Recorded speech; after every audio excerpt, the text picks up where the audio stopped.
Welcome to CA4IT's Online Marketing U program, Episode 10, Your Resume, the Ultimate Calling Card. In last week's episode, we talked about the several basic different types of resumes you can create depending on your personal circumstances, namely functional, combination, or targeted resume formats.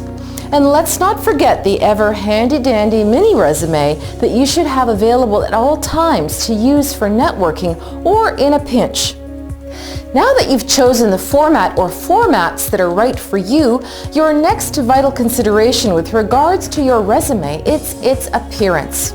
Remember, your resume is your ultimate calling card and precedes you at any interview. If you were interviewing, you wouldn't hire someone who showed up for an interview in a crumpled shirt that they pulled from last week's undone laundry hamper, now would you? Certainly not. Once again, the appearance of your resume says volumes about you even before you walk in the door. It's like your emissary or agent, and it's your ultimate professional calling card. If your resume is sloppy, it's the first thing anyone notices. And if it's sloppy, an interviewer will assume that you are too, as well as your company and the way you work. Definitely not a good first impression. Here are a few tips. The quality of paper your resume is printed on is important. It should not be printed on white stock. Instead, choose an off gray or a light buff to help differentiate it from others. If your printer is mediocre, by all means, invest the pennies it costs to take it to a print shop. It's important that the res reviewer be able to actually read what's printed on your resume easily and not be thinking in their mind about what a horrible print copy it is they're holding. Choose an easy on the eye font. Chiller, though great for Halloween, is not going to get the type of attention you're after. A good rule to follow is that resume fonts should be serif or sans serif fonts such as Arial or Times New Roman and no smaller than 11 points or larger than 12 points. Ensure the layout is properly arranged. If in doubt, check some online sources for guidelines. The internet is ripe to bursting with this kind of detailed information, which makes it even more unforgivable if someone ignores the opportunity to take advantage of it and makes silly, commonplace mistakes. After all, I know you have a computer and I know you know how to use it. This is definitely one occasion where you should. Here's another tip. Make proper use of white space. It's like the silence between notes in music. Without the proper balance of silence, music is reduced to nothing more than noise.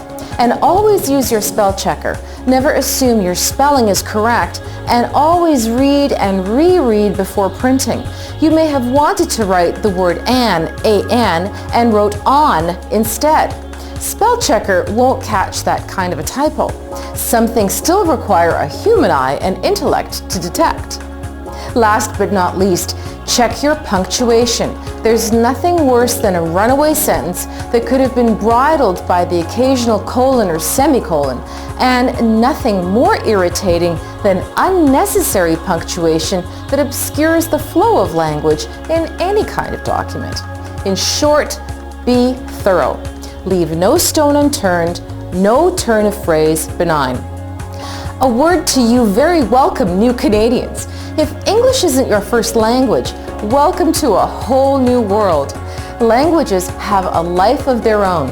Thought constructs, syntax, and exact meaning will, I guarantee you, differ tremendously from your native tongue. If this is the case, I urge you most wholeheartedly to engage the assistance of a native North American for the purpose of proofing your resume. But choose wisely. You'll want an English grad over your next-door neighbor who may or may not have finished high school. A co-worker is your best bet, preferably one who is well acquainted with your particular line of work and won't be overwhelmed by your specific type of business jargon. Remember, you're trusting them with your professional calling card, your professional face meant for the job screener at the gate. You want to make sure you get beyond them, through the gate, and on to your next challenge, the interview. But first, what to do next?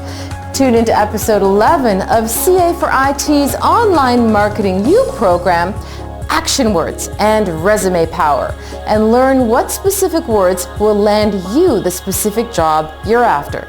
See you there.